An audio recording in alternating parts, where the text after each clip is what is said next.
বন্ধুরা, তোমরা সবাই কেমন আছো? ভালো আছো তো? দেখো আজকে চলে এসেছি আবার একটা রান্না নিয়ে। তোমাদের সাথে একটু রান্না করতে করতে তোমাদের সাথে গল্প হয়ে যাবে, আমার রান্নাটাও শেষ হয়ে যাবে।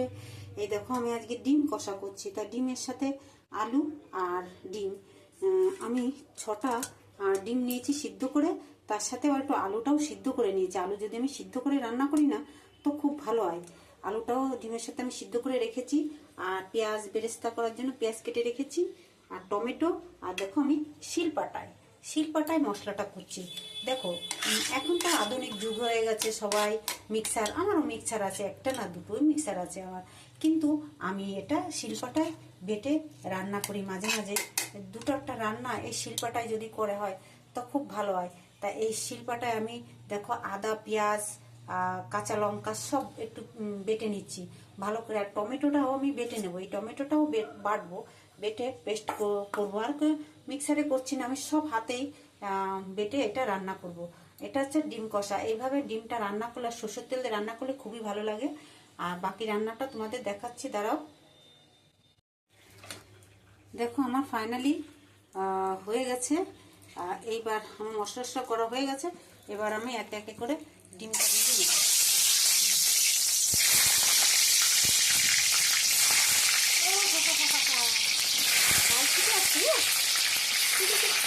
দেখেছো গায়ে ছিটে আসছে আমার। আমি ডিমটা আলুটা ভালো করে ভেজে নেব, ভেজে না নিলে রান্নাটা ভালো হবে না। অনেকে ডিমটা ভাজে না, না ভেজেই রান্না করে, কিন্তু আমি ভেজেই রান্না করছি। দেখেছো আমার গায়ে ছুটে আসছিল। ওটা রান্নাটা আমি মিউট করে না, আমি এমনি রান্নাটার আওয়াজটা দিয়েই রান্না করছি। কেমন, আমি আজকে মিউট করে কোনো মানে এডিট করে কোনো রান্নাটা করবো না, পুরোটাই এমনি সরাসরি রান্নাটা দেখাচ্ছি। কেমন, আমি আলুটাকেও দেখো, আলুটাকেও সুন্দর করে লাল লাল করে ভেজে নেব। আলু ভাজার পরে তারপরে আমি পেঁয়াজ যে বেরেস্তাটা ওটা লাল লাল করে ভেজে রাখবো, কিছুটা ওর মধ্যে দেবো আর কিছুটা ভেজে রেখে দেবো, পরে ডিমের উপরে ছড়িয়ে দেবো। কেমন, তা দেখতে ভালো লাগে, খেতেও ভালো লাগে। পেঁয়াজ বেরেস্তাটা দিলে খেতেও ভালো লাগবে। তাই আমি আর আলুটাকে দেখো আমি সুন্দর করে একটু লাল লাল করে ভেজে নিই।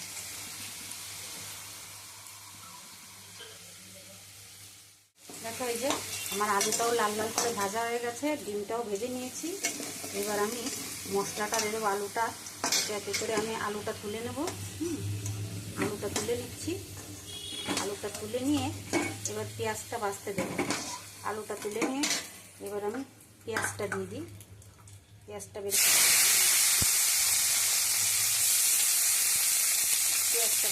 পেঁয়াজটা লাল লাল করে ভাজা হয়ে গেলে মশলাটা কষতে দেবো। মশলা কষেই ডিমটা দিয়ে দেবো। কেমন, লাল লাল করে আর কি এই পেঁয়াজটা ভাজতে। এবার দেখো মশলাটা আমি কষতে দিয়েছি, মশলাটা কষে নিচ্ছি।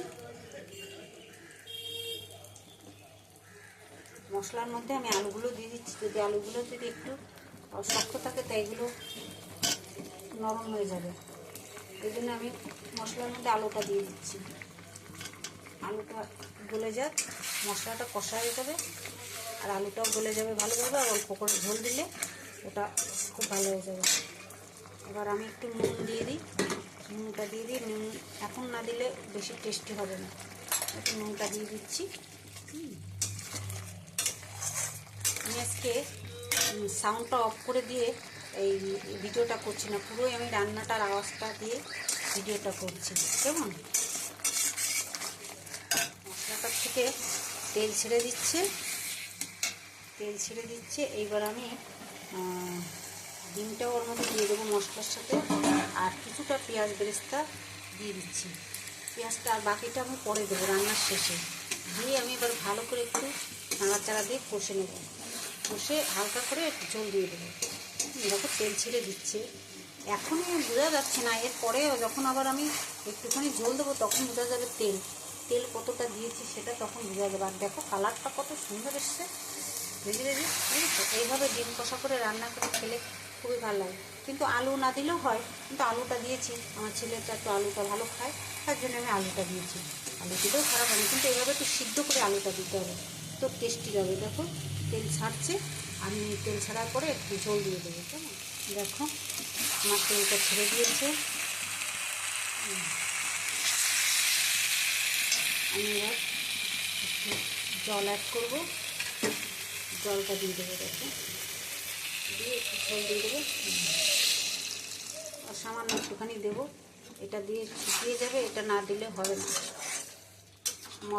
মশলাটা বেটে দিলেও একটা কাঁচা কাঁচা ভাব থাকে, সেটা যখন ঝোলটা দিয়ে জাল হবে তখন এই পুরো ফাইনালি হয়ে যাবে।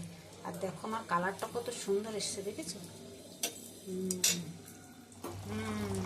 ফোটা শুরু করে দিয়েছে, এটা টেনে টেনে যাবে, তারপরে হয়ে যাবে। বন্ধুরা বলো আমার রান্নাটা কেমন হচ্ছে, বলো তো তোমরা একটু তোমরা কমেন্টে জানিয়ে যেও কেমন। ফাইনালি হয়ে গেছে, আর এটা নামিয়ে রাখলে টেনে যাবে। আমি একটু গরম মশলার গুঁড়ো ছড়িয়ে দিচ্ছি। গরম মশলার গুঁড়ো একটু ছড়িয়ে দিই, আর এটা আমি নামিয়ে রাখলে একদম টেনে যাবে, তেল তেল হয়ে যাবে। আর যেহেতু আলু দেওয়া রয়েছে না, আলুর মধ্যে সব গ্রেভিটা টেনে নিয়ে যাবে।